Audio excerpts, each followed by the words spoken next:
I'm here. Oh, Good we're to hear so from you happy guys to again. have you. Oh, yeah, it's so great to have you. Yeah, folks emailed us. They were really excited that we were going to bring you back on again. We got a full house. Numbers are very high right now. Praise Jesus. Folks are very, very interested in your research, and you know, I'm sure by now they're also very curious how you perceive, you know, the progress of this, you know, based on your research and the timing of, you know, your analysis of its trajectory, you know, where you think it might be, when you think it might maybe manifest potentially, that kind of stuff. But anyway, I'm just going to go ahead and turn the mic over to you and say, have at it. Praise God. Okay. Right now, no one knows exactly where Planet X is at.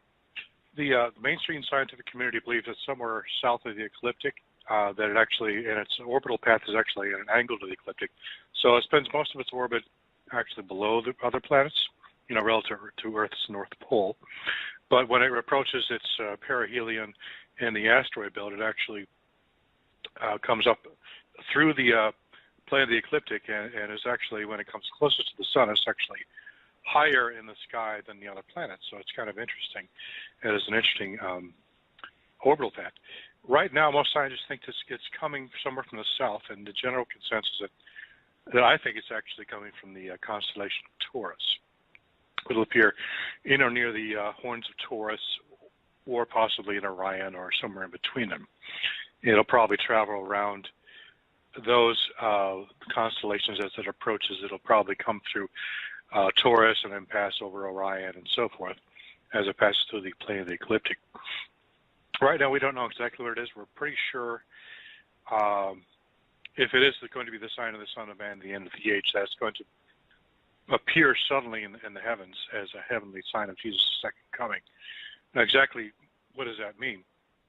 It says in Matthew 24:30 that the sign of the Son of Man in the end of the age will precede the second coming of Christ, and possibly be even a part of it, because it says in Matthew 24 that there'll be signs in the sun and the moon and the stars, and the planets themselves, or the powers of the heavens themselves, will be shaken. It says in Matthew 24:29, the powers of the heavens shall be shaken, and the powers of the heavens are literally the planets. So this means literally that the orbits of the planets will be altered in the tribulation of those days, which is near the end of the tribulation.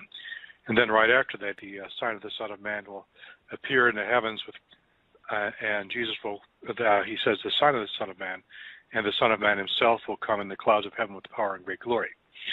And so this happens right before the resurrection event described in Matthew 24:31, where he sends his angels with the great sound of a trumpet, and the elect are gathered together from the four winds. So somehow, my theory is that the planet itself is somehow related to the resurrection event, and it's also related to the great end-time battle that will happen at the end of time, at the end of the tribulation. Some people think that the resurrection or the rapture will occur at the beginning, some at the end. Some people are preaching two raptures. I'm actually what's called a seventh trumpet rapture person. I think actually the appearance of Planet X and the final assault on Earth from heaven, and the assault on the forces of Satan, will be about the same time. Basically what happens is the believers are resurrected, the heavenly army is formed, and they return back with Jesus to fight against the powers of evil. And Planet X will be an intrinsic part of that. In fact, it's very similar to the kind of the storyline of the original Star Wars movies, in that there's this huge planet-like object coming right towards them, along with a star fleet and the rest of it. The major difference being in the movie Star Wars, the people with the approaching planet and the fleet and all the rest, those are the bad guys, whereas in the end times it appears that those will actually be the good guys. Jesus will be leading this sort of heavenly army. Right behind him, Planet X will be kind of basically being used to wreak havoc on Earth with various asteroids and comets, as described in the trumpet events. Those are basically what sound like asteroids and comets striking the Earth, which are probably emanating from or being as a result of Planet X's near passing. So a lot of what we're seeing with the tribulation is the description of the sort of events that would happen if a large planet passed by Earth. You'd have asteroids and comets, comet-like objects striking Earth, because those are probably going to be its orbital path. And so it makes sense that you'd have giant, heavenly mountains, what are described as burning mountains, and these great other objects that really sound a lot like comets and asteroids striking Earth, because that's what will happen. And Jesus himself says he is immediately preceded by this sign in heaven. And so what my theory is that the sign in heaven, described in Matthew 24:30, is actually Planet X, which has an orbital period of roughly 2,000 years. And every 2,000 years or so, God has been reappearing and visiting Earth to see how things are coming along. The last time he visited was when Jesus was born, and the Planet X appeared as the Star of Bethlehem. And next time he appears, he'll be returning to conquer and take over the earth as the conquering king rather than as the suffering servant. And the next time it appears, it'll be appear as the sign of the Son of Man at the end of the age, as described in Matthew 24:30. So with Planet X, we basically have this large planet, which a long period orbit like that of a long period comet, which roughly 2,000 years or so. And every time it comes back to Earth, in the vicinity of Earth, and it's close past to the Sun, God will actually come himself in some form down to Earth to visit Earth and see how things are going. 2,000 years before, 4,000 years before, he appeared to Abraham along with his two servants in a visible form. This is when God came to visit Abraham right before he sent his two servants to take out Sodom and Gomorrah. He actually appeared spoke to Abraham and visited with Abraham. It was interesting to note then I think it was the Apocalypse of Abraham or the Testament of Abraham, one of those apocalyptic or apocryphal literatures about Abraham's life. He was actually described as having his birth preceded by a heavenly sign or star as well. And so that was my hint to say, well, this is Planet X having reappeared back then too, roughly 4,000 years ago. Then he appeared around 0 AD as the Star of Bethlehem. And if he reappears in our time, once again, roughly 2,000 years later, the sign of the Son of Man is probably a description of yet another appearance of Planet X. So we have this cyclical pattern of God returning every 2,000 years or so, preceded by this star in heaven. And when major events are about to happen, for example, the birth of Abraham in his life, which was a major event, the birth of Jesus 2,000 years later, Jesus' return an additional 2,000 years later, as a sign of the Son of Man. So its exact position is unknown. I personally think, however, it is approaching. But it won't be visible from Earth until it passes the orbit of Jupiter, because like comets, which are mostly very dark asteroids, which have some water on their surfaces, which gives them their comet tail. Most of these asteroids and the comets are actually covered with this thick tar-like organic goo, which makes them pretty much invisible to optical telescopes until they come close enough to the sun for sublimation to occur and their comet tail to form, at which time, and only at that time, do they become visible by optical telescopes on human eyes. I suspect that Planet X is much similar in the sense that it also has a large preponderance of dust and dark clouds surrounding it, so that it's actually invisible to the naked eye until it comes close to the sun, at which time it actually forms a comet-like tail. In this case, it looks more like a pair of wings, because in the Sumerian images of this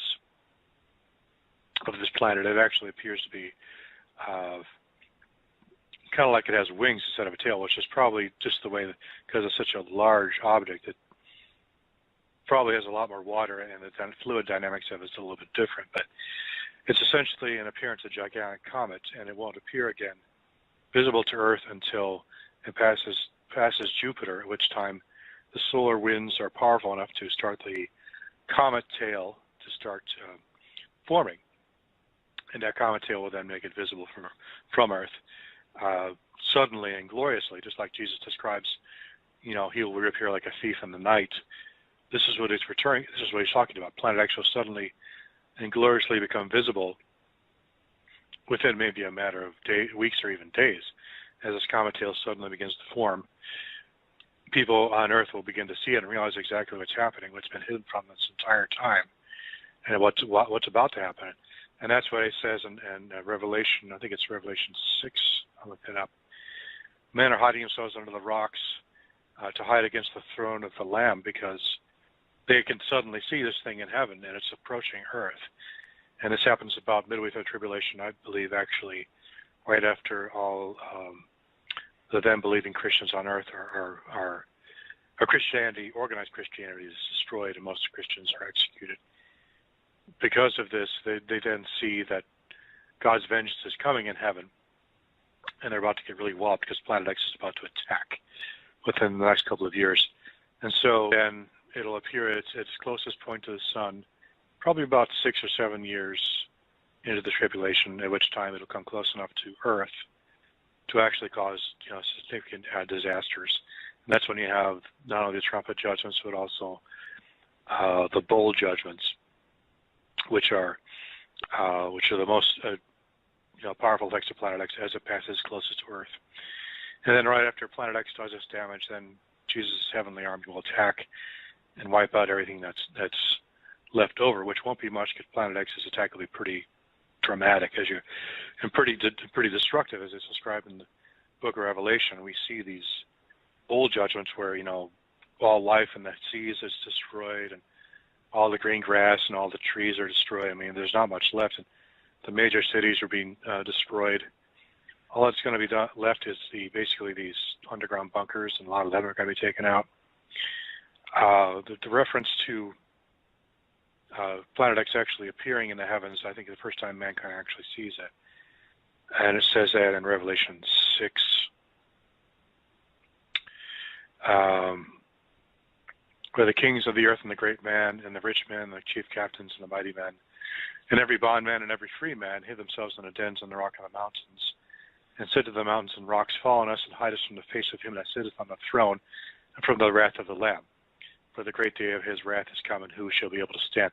I think they're actually seeing Planet X beginning to appear, and this actually happens right after the sixth seal. Basically, what sounds like a massive meteor shower. It says in Revelation 6:13, and the stars of heaven fell into the earth, even as a fig tree casteth her untimely figs, when she is shaken of a mighty wind. And the heaven departed as a scroll when it is rolled together, and every mountain and island were moved out of their places. What this means is that the meteor shower, like the long day of Joshua, there were so many heavy meteors hitting Earth, probably at an angle contrary to its rotation rate, that Earth's rotation is actually altered, probably because the crust is temporarily displaced from the mantle, and it becomes, independent of the mantle temporarily, slowing down or possibly reversing. And in this way, as from our current reckoning, every mountain and island is actually moved from its place, because the entire crust is being displaced above the mantle by these massive, huge asteroids that are hitting the Earth, causing massive destruction to Earth's cities. These are much more powerful than nuclear weapons.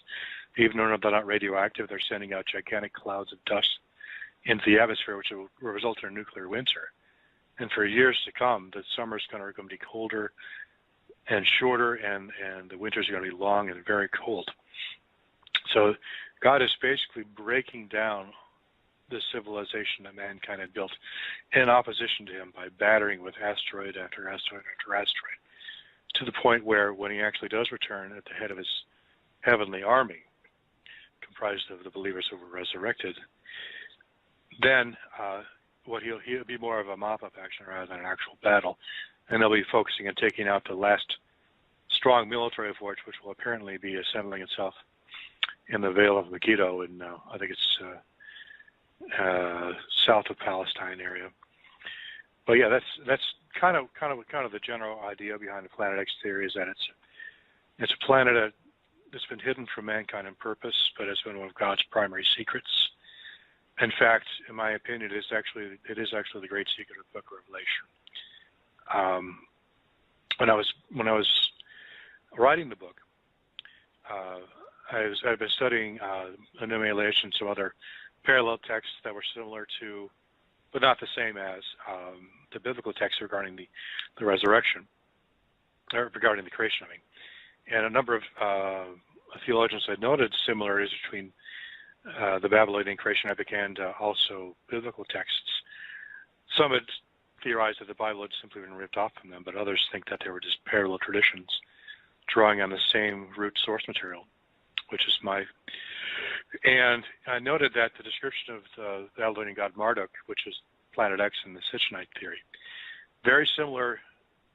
When I was reading Revelation 4, I recognized the description of Jesus on his throne was similar in kind of scope and concept to that of the description of Marduk on his throne, almost to the point where it seemed that Jesus was actually saying, Marduk is a false god, I am the one true God, and I am the king of this heavenly throne. And I realized, what if he was actually talking about Planet X, because it seemed to be kind of the idea behind the end times. If Planet X did exist, it would be a huge deal, and it would be a great secret, a very great secret that had been hidden very, very carefully from mankind for a long time. And if it did exist and it came close to Earth, it would have massive destructive effects. What if it was actually not just a part of the book of Revelation, but was actually the central secret of the book of Revelation, which will be revealed in the end times? And so I looked at Revelation 4, I realized, this is a description not of some big square throne that, that God is sitting in heaven, that Jesus is sitting on. This is actually a description of Planet X itself. The heavenly throne is symbolically his Planet X is symbolically his heavenly throne. And I thought about that, and I was looking at the description of the throne, and he says it was like a jasper and a sardine stone. This is Revelation 4:3. And there was a rainbow around it, like an emerald. I realized, he's basically saying sardine stone is basically a red stone. And he's saying this throne in heaven was a stone in heaven, literally a stone in heaven that was red. And I'm just taking this earlier. This thing is saying that there was a red stone in heaven with a rainbow around it, which I think might actually be a description of a Saturn-like ring system, and which Planet X would probably have too, because if there was a lot of shadow material in orbit around it would form a ring. So that would make sense. And it also says around the throne were 24 and 20 seats, and 24 seats, 24 elders, and 7 lamps of fire burning before the throne, and also 4 beasts around it. I remembered in the description of the appearance of Marduk and Elish that he was surrounded by 2 sets of winds, what he was called, like these objects that he used as weapons. And I remember in Hebrew, the word for spirit, ruach, actually basically means wind. So the concept of these spirits around the throne could be translated as winds around the throne too. And I thought of that, maybe there is since there's a group of 4 winds around Marduk's throne and a group of 7 winds also, 2 separate groups. And there's also two separate groups of spirits or winds around the throne of Jesus, a group of 4 creatures, as they're called, and a group of 7 flaming lamps. Maybe they're actually talking about satellites surrounding Planet X. Moreover, in another show, I was asked, why do the 4 creatures, why are they described as being full of eyes before and behind? In Revelation 4:6, it says they're basically covered with eyes. And it basically, the Hebrew word for eye is ayin, which basically means nothing. It's like saying not or ought.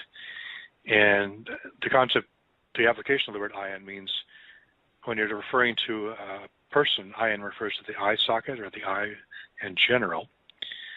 And when referring to a planet or an object of any kind, it's like it has a hole in it. And so if you're talking about these 4 objects around the throne of God, if this was indeed a planetary concept, and these were actually satellites, it would make sense, because in that context it would not be translated as eyes, it would be translated as craters. Just like our moon is covered with craters, so too these moons around Planet X are covered with craters, so that makes sense. And so that's kind of where I'm at now. Basically, what we have is a situation where Planet X is going to be returning. We're going to see this thing again. It's going to be the most incredible sight. And like you guys were talking about before, this this whole buildup and all these terrorist actions were being herded towards a one-world unified system which could be used to oppose the second coming of Christ and all of his forces. So it'll be basically not only the forces of Jesus and the force versus the force of Satan, it'll also be one planet versus another planet. Planet X versus Earth, Jesus versus Satan. It's Jesus' throne versus Satan's throne. You see how that works.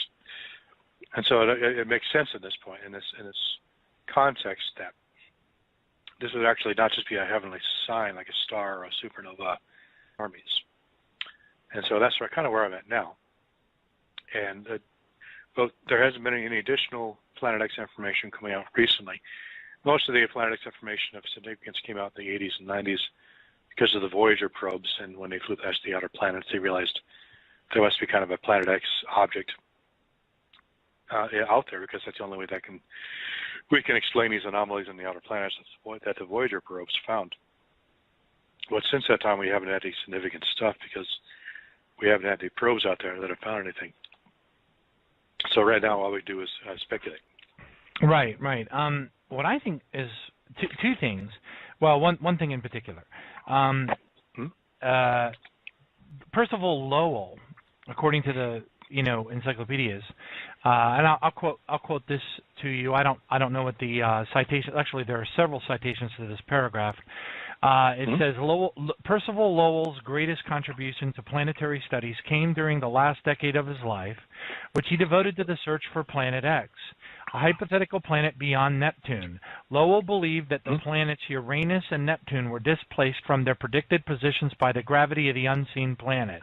Lowell started his search program in 1906 using a camera of 5 inches in aperture. The small field of view, 42-inch, 110-centimeter reflecting telescope rendered the instruments impractical for searching.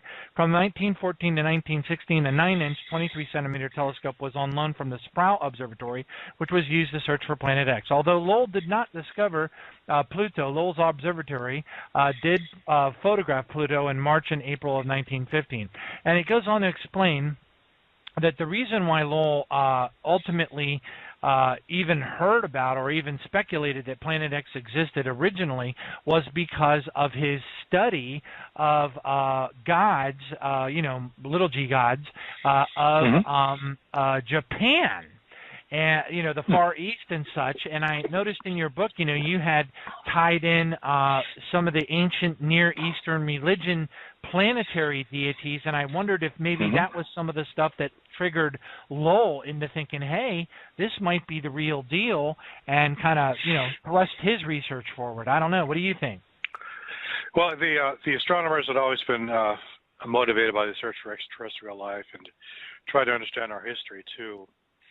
And I do think that part of the motivation was to see, since there were 12 gods, maybe there were 12 objects in our solar system to account for the gods, because in every tradition since the Sumerians, and probably before that, consistently every major empire passed down from one to the other the belief that all the planets were gods, or the thrones of gods, to be more specifically, and they were to be worshipped as gods.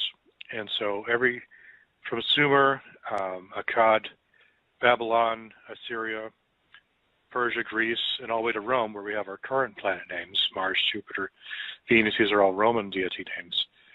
They felt that they wanted to justify, prove or deny, was the fact that these named after gods that didn't have any significance. Was there, in fact, deity is associated with these planets, and were there enough planets to be, account for all these gods? And the pantheon of 12, it was always 12. Even since the Sumerians, 12 was the magic number. The Romans even followed this pattern. If you're missing a god, another one was put in his place to make sure he always had 12. And so Zechariah Sitchin picked up on this fact. He had his own twist on it, which I don't necessarily agree with. But I do believe his theory that the Sumerians were actually talking about literal planets moving through our solar system and causing chaos.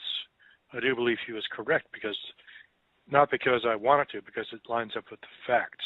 Now, this is not some Velikovsky garbage, and Velikovsky was terrible. I can't even read him. Even when I was a kid, I read Velikovsky and I realized, this is garbage. It didn't make any sense. How can Venus emerge out of Jupiter and be in its current orbit, it would have a hugely elliptical orbit if it had come outside of Jupiter. It has to have formed in its original orbital path in order to have such a perfectly circular orbit, which is another point I make in the book. Or at least maybe, I don't know if I made it in the book, if I've made it since then. Why do the orbital characteristics of Mercury and Venus, why are they perfectly the way they should be according to normal nebular hypothesis, where planets form out of the nebular disk and they're either prograde or retrograde orbits, that is to say backwards, they rotate either backwards and forwards. Their orbits will be stable and circular. They wouldn't have any significant moons or circular satellite systems, no axial tilts, no large impacts, no oceans. They'd be very boring, basically, and they'd be basically the same way they were when they formed, according to the nebular hypothesis, when they formed out of the nebular disk. They're basically the same as they would have done according to the scientific models, which show that Mercury and Venus are pretty much the way they should be. But when you go to Earth on outwards, every single planet is an oddball. It doesn't match up with the standard accretion hypothesis. It shouldn't be this way. Earth should not have this 23.5 degree axial tilt. It should not have such a gigantic moon. It's the only planet in the solar system that has an ocean, which must have been caused by one or more giant impactors, because the Earth's ocean is believed was actually formed out of impact events which forced water out of the mantle, because most of the mantle is actually comprised, most of the water on Earth is actually in the mantle, in water-bearing what are called hydrous minerals, like serpentine and talc, which are partly made of water. When they're subject to compression by a violent force, such as an asteroid impact, they release the water chemically. Chemical bonds are broken and the water is released. So my theory is that there's the same impactor that created the moon also created the oceans, and thereby the atmosphere as we have today, because otherwise we would have enough, carbon dioxide and water and related elements to support life, to have the kind of atmosphere we have, the hydrosphere we have with all the water and the rain and so forth, and the clouds. All these events were created by one gigantic impact, and they could only have been created by one gigantic impact. Earth's axial tilt, its rapid rotation rate, once every 24 hours. Venus rotates maybe 3 to 5 times as much, 3 or 4 times per year on its axis. We rotate 365 times per year. Why are we so much faster than Venus or Mercury is also very slow? But Earth on outwards, they're very rapid rotations, as if energy had been added to the rotation by some external object, adding energy into the system. So the only way, in my opinion, to explain these anomalies is to say there has to be an external force coming in, adding energy into the planets, which manifests itself in the form of causing them to spin faster, causing them to have to axial tilts, whereas they should not have had axial tilts. As they formed out of the nebular cloud, they should be perfectly perpendicular to the nebular, the line of the ecliptic. They're not. None of them are. Even Jupiter has a slight, angle to its axial tilt. There shouldn't be any significant moons. There's no reason to have any, unless there's an actor coming outside the system to penetrate it and cause the creation of a moon. Because Earth's moon it's now universally agreed, was created by a giant impactor striking Earth at a rapid rate. An impactor which was roughly the size of Mars, not Mars itself, but about that size and mass, striking Earth, jettisoning out a large amount of its mantle, which cooled and solidified into orbit around the Earth to form the moon. That has been proven mathematically and chemically that it has to have happened that way. So how do these other moons form? Dozens of moons on all these other planets. How are they forming?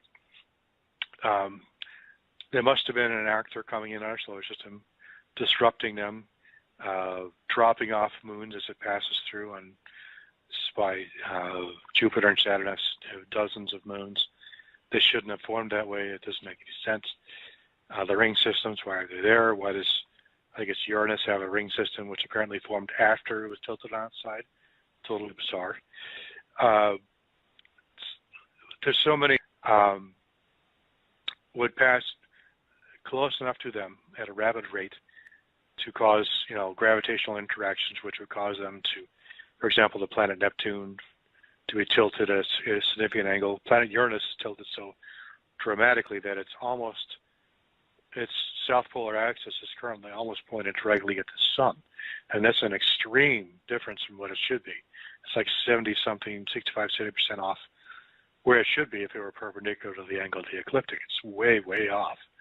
And so basically right now, the North Pole on the North rotational pole on Uranus is in total darkness and will be for hundreds of years.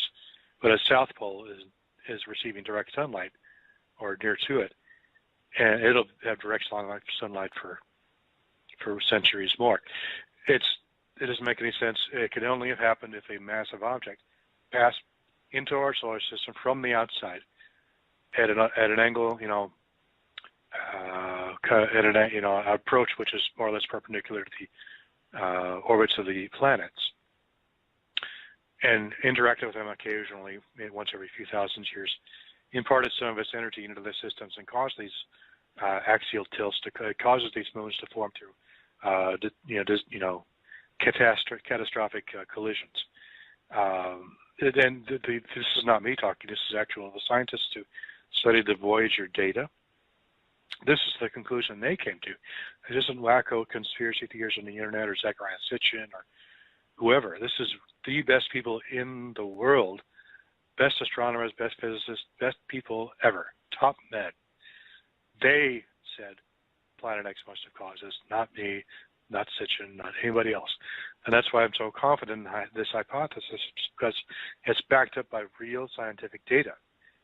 The scientists are saying this. And they've been propagating this knowledge for decades. Just nobody is listening. It requires people you have to keep pushing. You have to say, coming back at it again and again and again. Planet X is out there. Planet X is out there. Planet X is out there. It has to be out there.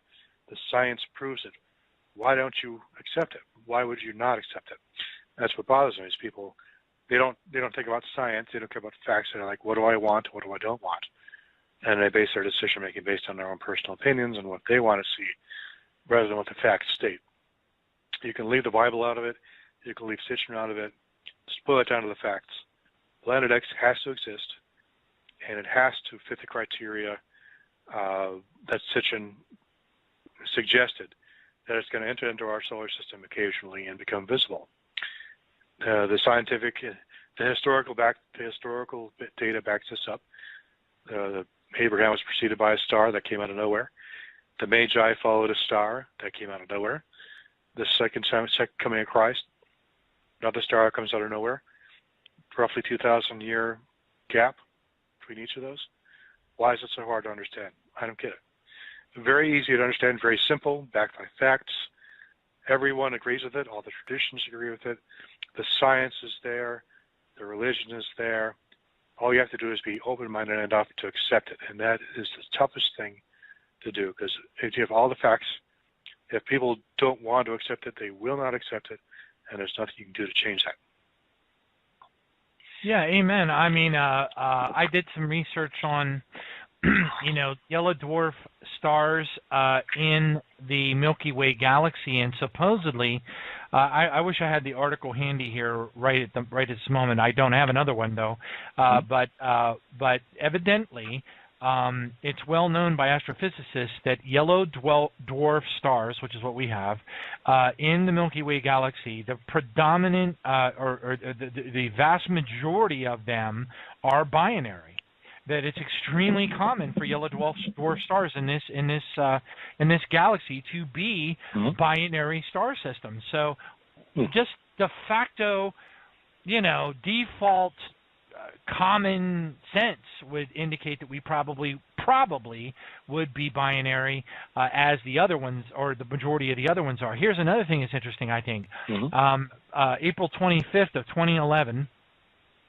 Published on Cornell University site is a paper by Lorenzo Lorio, who's an Italian physicist, I guess, and he It says, and the title of the paper is "On the Anomalous Secular Increase of the Eccentricity of the Orbit of the Moon." What's fascinating is there was a movie, because I personally believe, and I know that it's anecdotal in a sense, but when you understand this, when you're a big believer in spirituality, you understand the concepts of lesser magic, you understand how the devil works, and how things work, over the years, and actually going back thousands of years, it makes sense.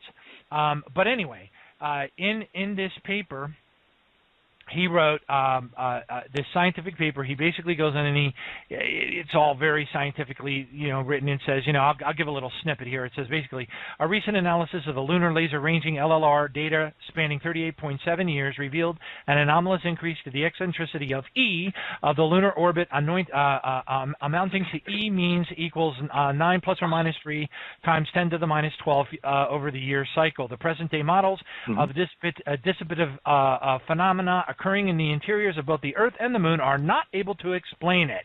And then he goes down, I'm going to skip ahead, he says, a potential viable Newtonian candidate would be a trans-Plutonian massive object such as Planet X Nemesis Tyche. He actually quotes those in his paper.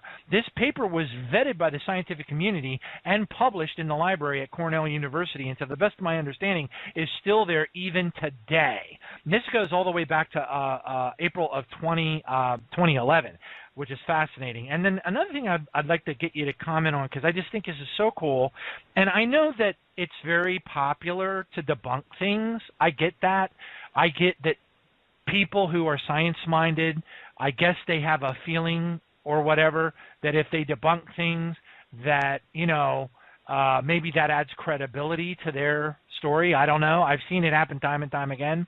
But, I've been studying this stuff for a long time. And I think it's fascinating that in the movie Deep Impact, which, of course, by the way, coincidentally has a black president, which has been brought up 1,000 times. In that movie, you've got this concept of a meteor ultimately heading toward the Earth. Okay, so most everybody gets that whole premise. Now, what's fascinating, however, other than the correlation of the events and the similarities between that presidency and the things that are going on in the Earth today, there's one thing in that movie that just absolutely knocked me off my chair.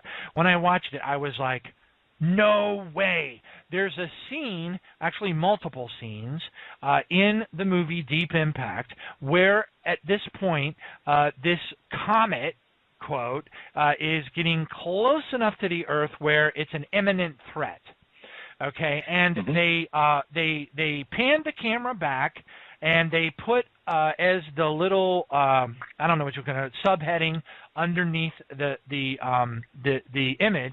They have the White House. The sun is shining above the White House, and off to the left in the sky, to the left of the sun, is what appears to be a second sun. But in fact, it's the comet that has gotten to the point where, it is reflecting somehow the light of the sun in such a way that during even a daylight hour, in this movie, you're seeing the sun, and then off to the left, what appears to be a second sun. And in the movie, though, it's actually supposed to be the comet. And it would